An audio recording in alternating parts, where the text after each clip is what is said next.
वागर्थाविव सम्पृक्तौ वागर्थप्रतिपत्तये जगतः पितरौ वन्दे पार्वती परमेश्वरौ। पार्वती परमेश्वरौ। सुदक्षिणा तथा दिलीपः आश्रम प्रदेशं प्रति अधुना गच्छन्तौ स्तः। गच्छन्तः काले ते कथं गच्छन्ति, तेषां स्वागतं कथं भवति इत्यादिकं सर्वं वर्णनम् अधुना पश्यामः। तयोः द्वयोः रूपं कीदृशं दृश्यते। तौ द्वावपि परस्परं कथं पश्यतः, पुनः वायुः कथं तौ सेवते इत्यादिकम् अस्माभिः किञ्चित् किञ्चित् ज्ञातं। गतकक्षायां यत् अधीतं तस्य संक्षेपेण विवरणं कृत्वा अहं पुनः अद्यतनस्य विषयं प्रति आगच्छामि। अद्यतनं विषयं प्रति आगच्छामि। ते यदा गच्छन्तौ आश्रमं प्रति गच्छन्तौ आस्तां तदा तयोः द्वयोः अपि वेशस्य वर्णनं तत्र आयाति। शुद्धवेशयोः इति भवति। तैः धृतं वस्त्रं शुद्धं वर्तते, धौतवस्त्रं नाम धौतम् अस्ति इति। तस्य उपमा अधुना कालिदासः ददाति। यदा हेमन्त ऋतौ पौर्णिमा भवति, पौर्णिमा चन्द्रस्य सकाशे एकं नक्षत्रविशिष्टं तत्र भवति। तद् नक्षत्रं चित्रा नक्षत्रम् इति उच्यते। चित्रा नक्षत्रं यथा सुन्दरं ततः सः चन्द्रमा यथा सुन्दरः प्रतिभाति, तथैव एतैः दिलीप सुदक्षिणाभ्यां धृतं यद्वस्त्रं शुद्धवेषः यस्य वर्तते, तादृशः अयं दिलीपः, तादृशी सुदक्षिणा शोभते। किं वत् शोभते उच्यते। सुदक्षिणा चित्रा नक्षत्रवत् शोभते, तथा दिलीपः इंदु इव शोभते। चन्द्रमसोः इव, चित्रा चन्द्रमसोः इव इति तत्र विशेषणं दत्तमासीत्। ततः अयं राजा यदा प्रवासं करोति स्म अथवा प्रवासः कुर्वन् आसीत्, तदा किमपि दर्शयन् आगतवान्।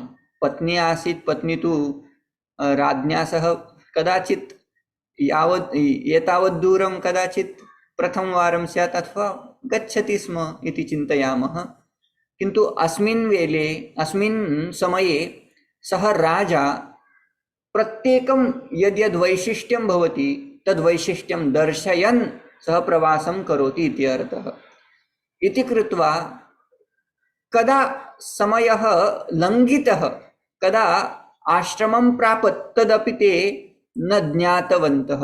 तौ द्वौ अपि न ज्ञातवन्तौ इति अर्थः। नाम सुखेन प्रवासः सञ्जातः इति अपि दृष्टं। ततः किमभूत्, प्रवासं तावत् दूरं कृतम्, अतः अश्वाः अपि श्रान्ताः जातन्।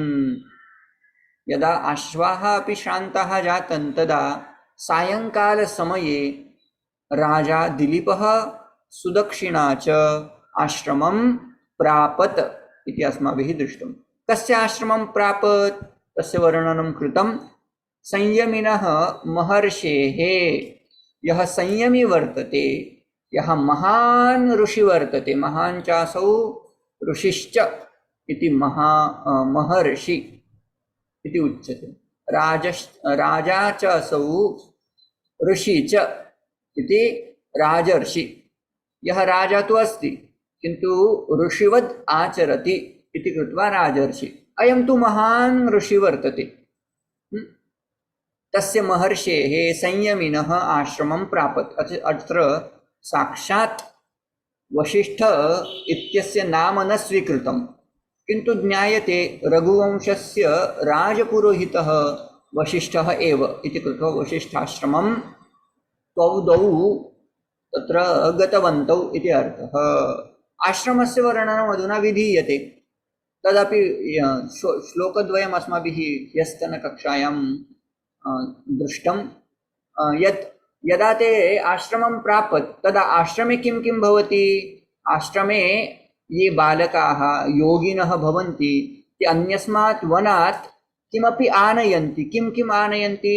समित् कुश फल, तेषां विशेषणं भवति समित् कूशफलाहरैः नाम आहरैः। ये आनयन्ति आहरन्ति इत्यर्थः। तैः पूर्यमानम् आश्रमं प्राप, उनसे पूर्ण होने वाला आश्रम, मतलब उनके कारण आश्रम की पूर्णता होती है। वो यदि वन में चले जाते हैं तो आश्रम रिक्त हो जाता है, सुना सुना लगता है ना। इसी कारण उन्होंने ऐसी उपमा दी। आगे आकीर्णम ऋषि पत्नी नाम उटज द्वार रोदिभिः अपत्यैः इव निवार भाग देयोचितैः मृगैः। अधुना अपरा उपमा कालिदासेन प्रदीयते। या आश्रमस्थाने तस्मिन् समये प्राणिनः भवन्ति स्म, किन्तु मया तु कदापि न श्रुतं श्वाः वा कुक्करः वा तादृशाः प्राणिनः न, मृगाः भवन्ति स्म, गौ इत्यादीनां समूहः भवति स्म। किन्तु श्वाः अयं प्राणी कदा आगतः अहमपि न जाने, किन्तु लभते, तस्यापि वर्णनं लभते। नीतिशतके मया पठितं। मूर्खपद्धत्यां कथं मूर्खः स्वस्य सकाशे यद् वस्तु भवति तस्य गौणत्वं न गणयति, तस्य वर्णनं प्रदीयते। श्वः कुक्कुरः भवति, शुनकः भवति, तस्य सकाशे हड्डी अस्ति भवति, अस्ति क्षुल्लक वर्तते, किन्तु तस्य सकाशे यद्यपि इन्द्रः प्रभवति, इन्द्रः आगच्छति, सः इन्द्रमपि न गणयति। स तस्य स्वकीयं कार्यम् एव कारयति, नाम करोति। तस्य तत्र श्वा इति शब्दः तत्र उपलभ्यते, किन्तु काव्यग्रन्थेषु कदाचित् मया न दृष्टः इति चिन्तयामि, कदाचित् स्यात् अपि द्रष्टव्यं पुनः। किम् आश्रमं कथम् आसीत्? आश्रमं मृगैः व्याप्तम् आसीत् इति अर्थः। किं कुर्वद्भिः उच्यते? उटज द्वाररोधिभिः। तादृशाः ते मृगाः आसन् ये उटजद्वारं निरोधयन्ति स्म, रोधयन्ति स्म। नाम किम्? यथा अस्माकम् अस्मिन् समये शुनकः भवति, सः सर्वदा यदा तृषितः भवति वा क्षुधार्तः भवति वा, सः अस्माकं पुरतः आयाति, तस्य पुच्छम् एवमेव कम्पयति, प्रेम दर्शयति सः। तादृशाः मृगाः अपि एतादृशा क्रिया कुर्वन्ति स्म। ते ऊटजानां पुरतः आगत्य द्वारनिरोधनं, तेषां पुरतः गमनं, तेषां पृष्ठतः एवमेव चलनम्, एतादृशाः सर्वाः क्रियाकलापाः ते कुर्वन्ति स्म। एतावत् अस्माभिः ह्यस्तने अधीतम्। अधुना अद्य किं पश्यामः? जस्ट लाइक आपत्ति आगतवान् रे। हाँ, न मृगाः कीदृशाः आसन्? यथा मातॄणां कृते अपत्याः भवन्ति, तादृशाः एव ते अपत्याः। नाम तथा पालनं पुत्रवत् तेषां पालनं कृतमासीत् इति अर्थः। आपत्य मीन संतान, राइट? हाँ, संतान, पुत्रः। एते मृगाः पुत्राः इव आसन् इति अर्थः। अस्तु, अद्य पुनः अस्माकं यः विषयः।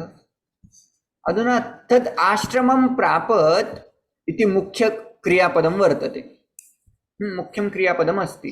तस्य कृते एकं कुलकं मया पूर्वमेव उक्तं। कुलकं नाम किं? यत्र पञ्चाधिकश्लोकानां समूहः भवति, अन्ते किमपि क्रियापदं दीयते, तादृशं कुलकम् अत्र भवति। किम् उच्यते? आश्रमं प्रापत् इति मुख्यम्। आश्रमं प्रापत्। कीदृशम् आश्रमं प्रापत् इति चिन्तनीयं भवति। एकं विशेषणम् अस्माभिः दृष्टं, चित्रद्वयम् अस्माभिः दृष्टं। प्रथमं चित्रं यस्मिन् आश्रमे तपस्विनः प्रत्यायन्ति कूश इत्यादिकं स्वीकृत्य, तदेकं दृश्यं। द्वितीयं दृश्यम् अधीतं यत्र मृगाः सन्ति, मृगाः उटजद्वारं रोधयन्ति, तादृशम् एकं वर्णनम्। अधुना तृतीयं वर्णनम् अत्र दीयते, तस्य किञ्चित् विवरणं करोमि, अनन्तरं श्लोकं पठामि। किं भवति, आश्रमे आश्रमम् अस्ति इति कृत्वा तत्र केचन बालकाः भवन्ति, काचन आश्रमबालिका अपि भवन्ति, बालिकाः अपि भवन्ति। ते किं कुर्वन्ति, वृक्षाणां लालनं पालनं च कुर्वन्ति। वृक्षान्, वृक्षरोपकान् आरोपयन्ति, तान् वृक्षान् अथवा तेभ्यः जलं सिञ्चन्ति, ते वृक्षाः जलेन सिञ्चन्ति, तादृशाः क्रियाः तत्र भवन्ति। किं तत्र वृक्षाणाम् अधः आलवालं क्रियते, जिसको हम क्या बोलते हैं हिंदी में, आलवालम मतलब जहाँ पानी डाला जाता है उसके अराउंड, वृक्ष के सराउंड में उस मिट्टी का बनाते हैं कि पानी वहाँ थोड़ी देर के लिए रुके करके, क्या बोलते हैं उसको, मराठी में उसको आले बोलते हैं, संस्कृत शब्द है, हाँ, वहाँ आलम होता है ना, उसको ही मराठी में आड़े आड़े बोलते हैं। हमारी लैंग्वेज में उसे क्यारा बोलते हैं। क्यारा, ओके, वही। तो अभी उन्होंने क्या किया, आश्रम बालिकाः जलं तत्र संस्थाप्य सिंचनं कृत्वा, जलस्य सिंचनं कृत्वा ततः उज्जितः वृक्षकं, नाम तं यः सिंचितः वृक्षः भवति तस्मात् वृक्षात् दूराः तिष्ठन्ति इति अर्थः, दूरं तिष्ठन्ति इति अर्थः। कस्मात् दूरं तिष्ठन्ति, यस्मात् पक्षिणः तत्र आयान्ति, तज्जलं पिबन्ति, तेषां पक्षिणां विश्वासाय एताः बालिकाः बालकाः च, अत्र तु मुनिकन्याः इति प्रदत्तं, दूरं तिष्ठन्ति इति अर्थः। अस्तु, तस्य अर्थम् अधुना श्लोकं पठामः, अन्वयादिकं च पठामः। सेकान्ते मुनिकन्याभिस्तत्क्षणोज्झितवृक्षकं विश्वासाय विहङ्गानाम् आलवालाम्बुपायिनाम्। सरलं वर्तते, बहु सरलम्। आश्रमं प्रापत् इति मुख्यम्। आश्रमं, कीदृशम् आश्रमम्, आश्रमम् उच्यते तत्क्षण उज्झितवृक्षकम्, अन्वयमपि प्रदर्शयामि। तत्क्षण उज्झित वृक्षकम् आश्रमस्य विशेषणं वर्तते। तत्क्षण नाम कदा, सेकान्ते, सेक इत्यस्य अर्थः भवति सिंचनं, सिंचनस्य अन्ते अथवा सिंचनस्य अवसाने यदा सिंचनं कृतं तद् अनन्तरं, तत्क्षण उज्झित वृक्षकं, यदा सिंचनम् अभूत् तदा ते तत्क्षणमेव उज्जित वृक्षकं, त्यक्त वृक्षकं, नाम दूरं ते आगतवन्तः, सिंचनं कृतवन्तः, दूरम् आगतवन्तः इति अर्थः। अस्तु, किमर्थम् एतावत् एवं ते कृतवन्तः, वस्तुतः बालिकाः इति अस्ति इति कृत्वा ताः बालिकाः एतावतम् अथवा एवम् आचरणं किमर्थं कृतवत्यः, एवं प्रयोगः भवेत्, किन्तु समस्तपदं यदा भवति तदा ते इति कर्तुं शक्यते इति कृत्वा त्यक्तवन्तः इति वदन् अस्मि। अस्तु, अनन्तरं किमर्थं कृतवन्तः इति अर्थः, किमर्थं कृतवत्यः, विश्वासाय, टू अचीव देयर विश्वास, ओके, देयर मीन्स हुज उच्यते विहंगानां, विहंगानां, विहंग इत्यस्य विहस् इत्यस्य आकाशे, आकाशः इति अर्थः। विहसि गमनं येषां भवति ते विहंगमः, विहंगमाः इति तस्य शब्दस्य अर्थः। पक्षिणः इति अर्थः।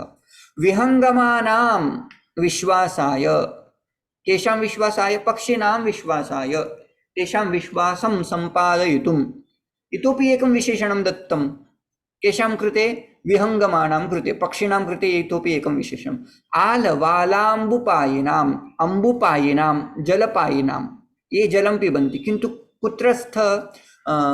कुत्रस्थ जलं ते पिबन्ति? उच्यते आलवाल अम्बुपायिनाम्। आलवालस्य अम्बु ये पिबन्ति, अथवा आलवाल अम्बु पातुं शीलः येषां ते आलबालाम्बुपायिनाम् इति अर्थः। सेकान्ते कैः काभिः सेकान्तः क्रियते, काभिः सिञ्चनं क्रियते? मुनिकन्याभिः। So this is how Kalidasa has nicely explained. He has explained the ashramam. They reach that ashramam. Which kind of ashramam? Where अत्यंत मनोरमम् चित्रमेव अस्माकं पुरतः दृश्यते। मुनिकन्याः सन्ति, किं कुर्वन्तः सन्ति? जलसिञ्चनं कुर्वन्ति। जलसिञ्चनानन्तरं साक्षात् ते दूरं गच्छन्ति। किमर्थं? जलं पातुं विहङ्गमाः आगच्छन्ति। विहङ्गमाः आगच्छन्ति, किन्तु यदा मुनिकन्याकाः वृक्षं समीपे वर्तन्ते तदा तु ते पातुं न अर्हन्ति इति कृत्वा तेषां विश्वाससम्पादनार्थं मुनिकन्याः किञ्चित् दूरं गतवत्यः इति अर्थः। साधुवर्णनं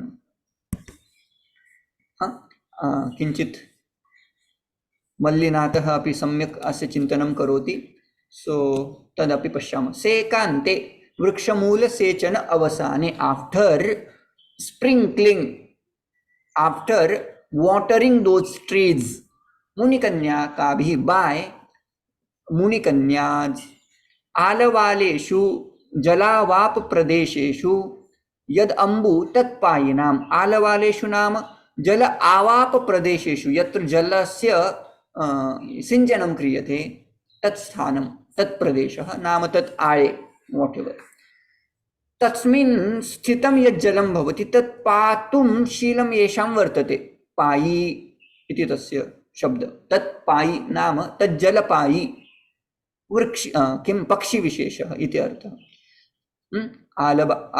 आलवालाम्बुपायिनाम् इति स्पष्टं स्यात्। आलवालम् आवालम् आवापः शब्दाः, समानार्थिनः शब्दाः प्रदीयन्ते, तावदेव। विहङ्गमानाम् इत्यस्य अर्थः पक्षिणां। विश्वासाय इत्यस्य अपरः शब्दः दीयते विश्रम्भः। स्मरन्तु, विश्वास इत्यस्य विश्रम्भः मह्यम् अपि नूतनं भासते। विश्रम्भः नाम विश्वासः। अस्तु, समौ विश्वासविश्रम्भौ नाम विश्वासः तथा विश्रम्भः इत्यस्य अर्थः समानः इति अमरः। तत्क्षणे कदा? यदा सेकान्तः क्रियते, सेकक्षणे इति अर्थः। तत्क्षणे नाम सेकक्षणे, सेक इत्यस्य सिञ्चन इति अर्थः। उज्जिताः, उज्जिताः नाम त्यक्ताः। उज्जिताः नाम किञ्चित् त्यक्ताः इति अर्थः, दूरं गताः। अधुना वृक्षाः इति शब्दः भवति। वृक्षकाः इति किमर्थम् उपयुज्यते? तत्रापि किञ्चित् वैशिष्ट्यं वर्तते।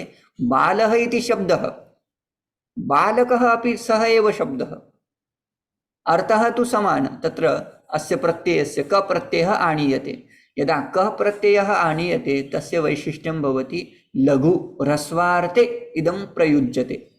बालः सर्वेषां कृते बाल, यदा तरुणः अस्ति तस्य कृते अपि बालशब्दः उपयुज्यते, किन्तु बालकः यदा वदामः तदा तु यदा लघु भवति बालकः, यदा ह्रस्वः भवति तस्य कृते कः प्रत्ययः उपयुज्यते, बालकः इति।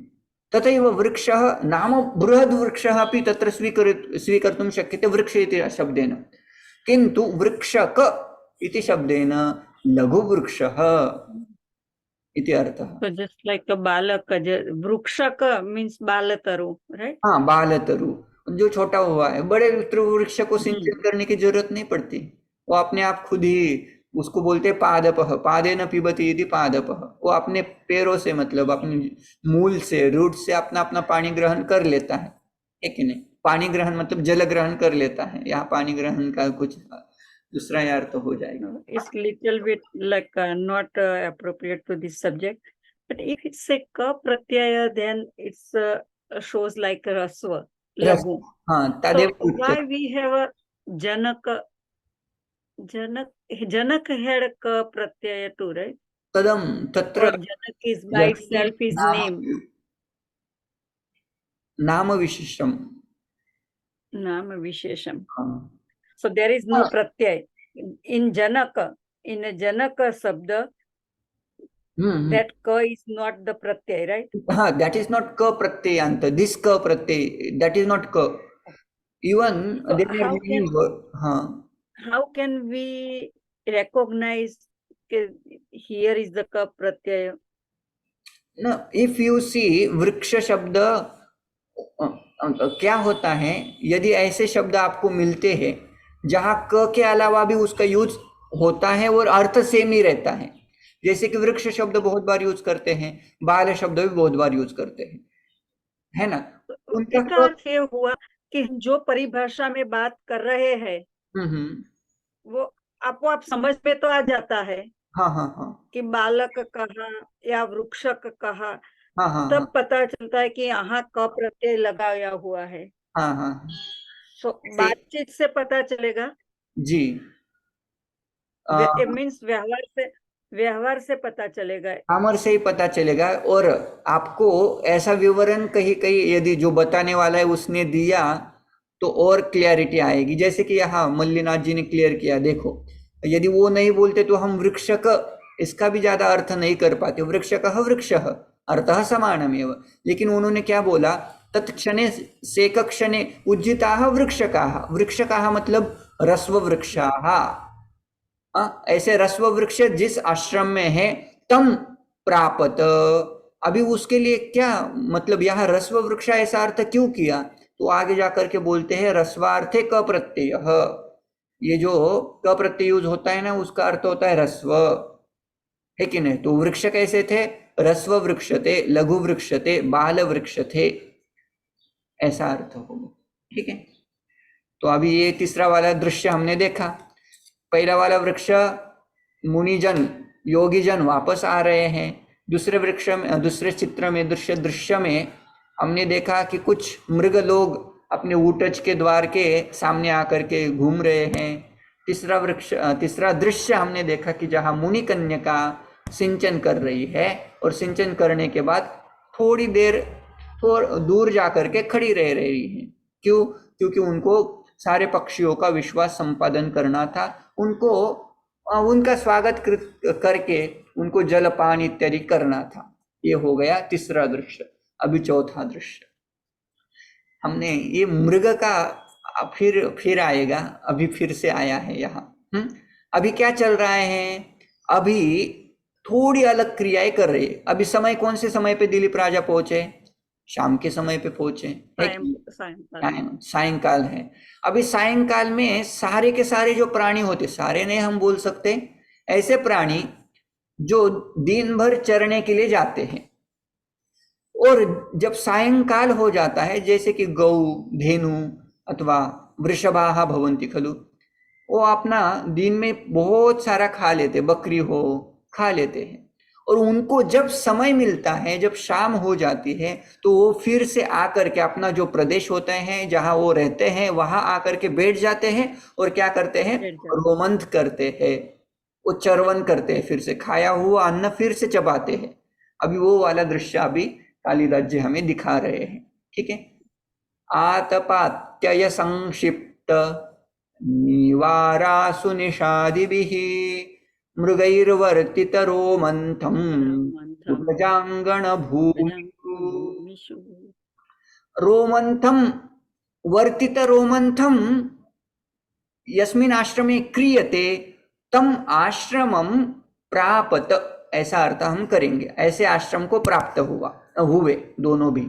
कैसे आश्रम को? वर्तित रोमन्थम नाम यत्र रोमन्थक्रिया जायमाना वर्तते।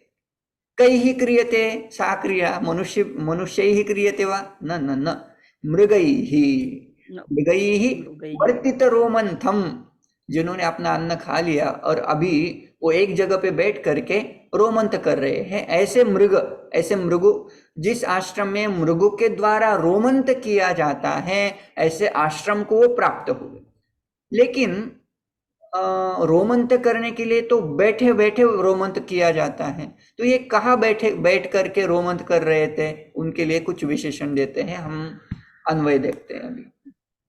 We have so many cows and buffaloes, and I have seen that scene. हाँ After they finish eating, हाँ they make the like विशिष्ट प्रकार का आवाज करके बैठ के थोड़ी देर के लिए उसको नीचे उतारते थे अपने, हाँ हाँ लाइक उसमें श्राव भरते थे, लाइक हाँ हाँ, ये बहुत सुंदर ऐसे लगता लोगों था। को ही पता चलेगा जिन्होंने बहुत सारा ऑब्जर्वेशन किया है, जो खेतों में रहे हैं, जिन्होंने गौ सेवा अथवा कुछ पाला है, जैसे कि जो रोमंथ करते हैं ऐसे कुछ प्राणी पाले हैं। कुत्ता तो कभी रोमंथ नहीं करता, बिल्ली भी नहीं करती, वो बेचारे खा लेते हैं। बकरी भी करती है।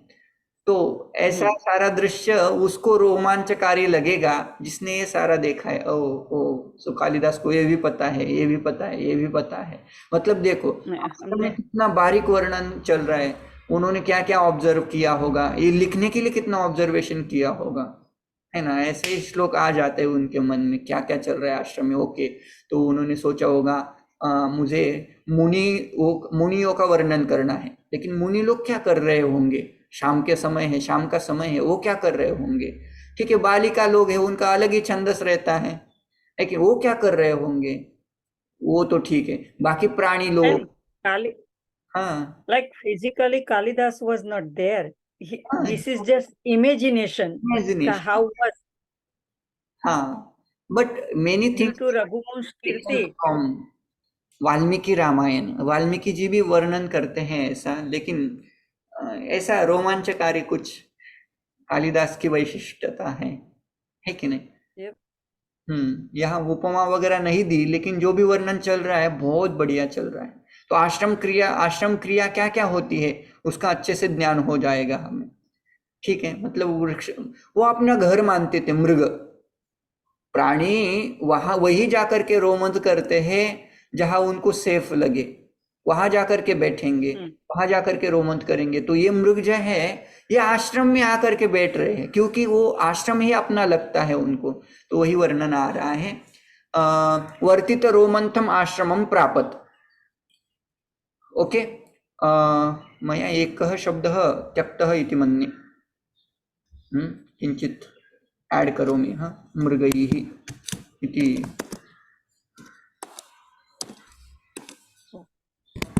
मृगैः इति न लिखितः अस्ति। मृगैः वर्तित रोमन्थम्। किम् अधुना विधीयते, उच्यते आतप इत्यस्य अर्थः भवति सूर्यस्य तीव्रः तापः, आतपः इति अर्थः।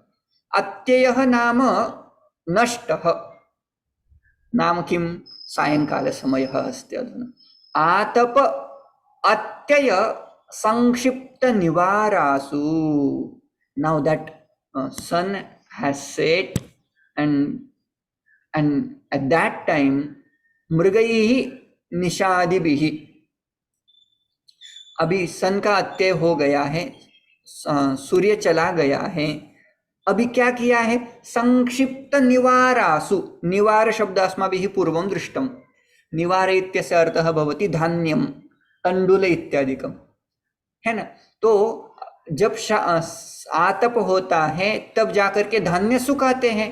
महिलाओं का वर्णन है कि नहीं, आश्रम महिलाएं, आश्रम किम पत्नी, मुनि पत्नी, वो क्या करती थे, तो जब आतप होता है, तीव्र ताप होता है, तो जो आश्रम के लिए खाने के लिए जो खाना बनाने के लिए जो धान्य लगता है वो सुखाने के लिए रखते थे जब ताप होता था। लेकिन जब आतप मतलब सूर्य चला जाता था तो उनका संग्रह कर लेते हैं, संक्षिप्त निवारासु। अभी ये भूमि का विशेषण दे दिया।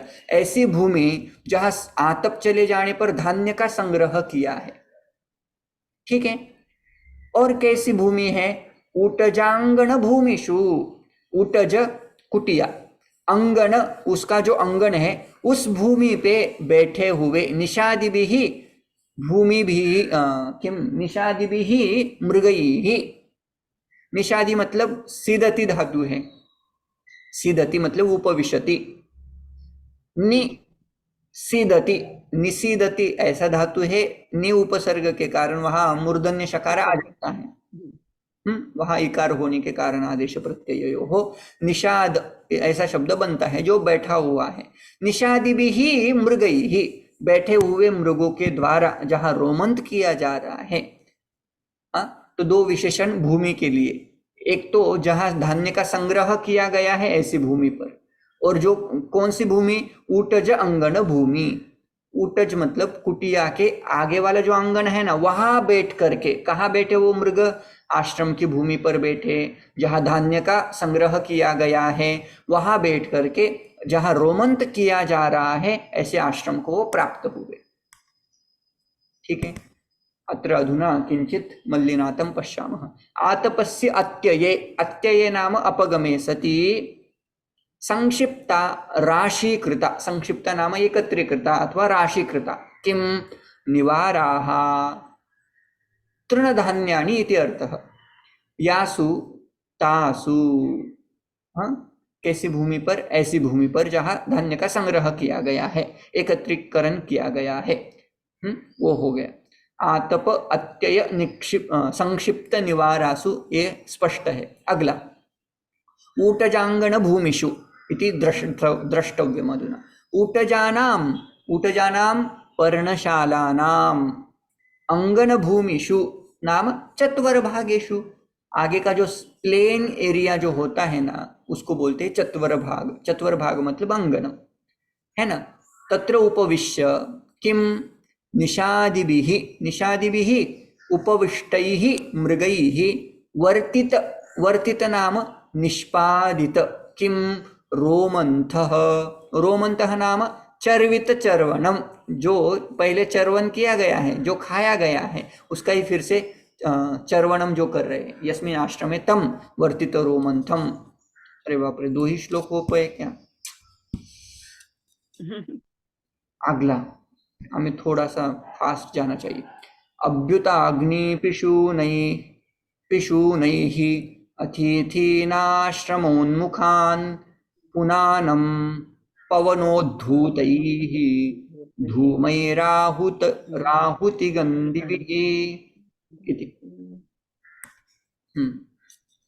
अधुना किं भवति? आश्रमं प्रापत्, कीदृशम् आश्रमं प्रापत्? पुनानं, जो पवित्र कर रहा है। पवित्र करने वाले कौन कौन है अभी आश्रम में? तो धूम विशेष, उसका विषय अभी विषय चल रहा है ना। तो जब ये मुनि लोग वहाँ सायंकाल की संध्या वगैरह कर रहे हैं, अग्नि इत्यादि का आवाहन कर रहे हैं, उनका आहुति इत्यादि डाल रहे हैं, तो वहां से धुआं चला आता है ऊपर, और मानो ये धुआं उनके स्वागत के लिए आया है, दिलीप राजा के और सुदक्षिणा के, और ऐसा प्रतिभाषित हो रहा है। वो अपने उत्थान करके वहां अपने प्लेस से उत्थित हो करके उनका पवित्रीकरण करने के लिए, उनका सम्मान करने के लिए वहां आया है, ऐसा वर्णनम अभी कर रहे हैं कालिदास जी।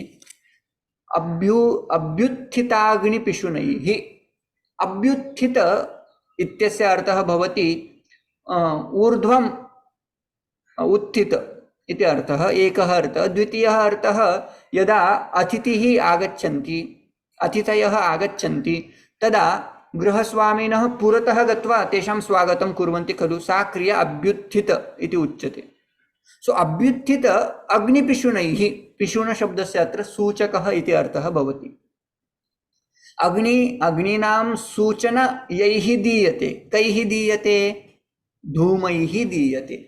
अरे पर्वत पे वन्नी है, ज्ञान कैसे होता है? हम तो पर्वत पे गए नहीं, धूम सूचकः भवति। तो अधुना एते प्रविष्टाः, किन्तु साक्षात् न द्रष्टुं पारयन्ति कुत्र अग्निः प्रज्वलति, किन्तु धूमेन ज्ञायते इति कृत्वा पिशुनैः नाम सूचकैः। अभ्युत्थित अग्नि पिशुनैः मतलब जो अग्नि प्रज्वलित हुआ है उसका ज्ञान किससे हो रहा है? धूम से। और कैसे? वो पवन उद्दितैः। क्यों उद्दित? उनका वर्धन क्यों हुआ है? वो ऊपर क्यों आया है धूम? तो बोलते पवन के कारण, पवन पवनोद्धुत। पवन लेकिन वो थोड़ा सुगंधी भी है। सुगंधी क्यों है? आहुति गंधी भी, जिसमें घी डाला जाता है, जहाँ घृत, दधि इत्यादि और विशेष वृक्ष के कुछ ये डाले जाते हैं, इसके कारण वो सुगंधी बन जाता है ना। तो आहुत गंधी भी धूमैः आश्रमोन्मुखान अतिथिन पुनानन। जो आश्रम में आए हैं ऐसे अतिथि को पवित्र करते हुए ऐसे आश्रम को वो लोग प्राप्त हुए। तो बहुत अच्छा वर्णन दिया है। फिर से हम प्रतिपदम पश्यामः। अभ्युत्थिताः अभ्युत्थिताः प्रज्वलिताः किं होमयोग्या इति अर्थः। समिद्धा समिद्धे अग्नौ आहुतिर्जुहोति इति वचनात्। तेषाम् अग्निनां पिशुनैः सूचकैः। अग्निनां सूचना यैः प्रदीयते तैः धूमैः। अभ्युत्थिताग्निपिशुनैः इति स्पष्टम्। अभ्युत्थित शब्दः इज क्लियर, इट मीन्स प्रज्वलित इति अर्थः स्वीकृतः। पिशुन शब्दः सूचकः अर्थः। पवनोद्धूतैः अस्य कः अर्थः? सरलं वर्तते इति कृत्वा तस्य अर्थः न प्रदत्तः। आहुतिगन्धिभिः नाम किम्? आहुतिगन्धः येषाम् अस्ति इति आहुतिगन्धिनः। जिस धूम का गंध आता है उसको बोलते हैं आहुति गंध। आहुति के कारण जिस धूम का गंध आता है ऐसा गंध है ना। तैहि धूमैहि ऐसे धूमों के द्वारा आश्रमोन्मुखान अतिथिन पुनानम मतलब जो आश्रम के प्रति आते हैं ऐसे अतिथि लोगों का पुनानम पवित्र कुर्वाणम आश्रमम प्राप्त। ऐसे आश्रम को प्राप्त कर रहे हैं, प्राप्त होते हैं दिलीप और सुदक्षिणा। कहा? ऐसा आश्रम जो पवित्र करता है, अतिथि को पवित्र करता है, ऐसे आश्रम को प्राप्त हुए। और किससे पवित्र करता है? अग्नि होता है, धूम होता है, जल होता है, इत्यादि से लोग पवित्र होते हैं। इसलिए हम बोलते हैं यह तो वायु के कारण अथवा धूम के कारण वो पवित्र हो रहे हैं। अग्नि ही पावकः इति उच्यते, कस्मात् पवित्रीकरोति इति। पावकः। पवनः अपि पवित्रं करोति, पवित्रीकरोति। पुनाति इति शब्दात् पवनः इति शब्दः निर्मीयते। पुनाति इति पवनः इति पवित्रीकरोति। जलमिति पवित्र करोति। जलमपि पवित्रं करोति इति कृत्वा तत्र पाद्यपूजा इत्यादिकं क्रियते जलेन। अस्तु, अग्रिमं श्लोकं पश्यामः। एतत्तु सरलम् अस्ति, चिन्तयामः। अथ यन्तारमादिश्य धूर्यान् विश्रमयेति सः तामवारोहयत् पत्नीं रथादवततार च। न्यूनेन समयेन सर्वं समापनीयम्। अथ अनन्तरं किम् अभूत्? आश्रमं प्राप्त।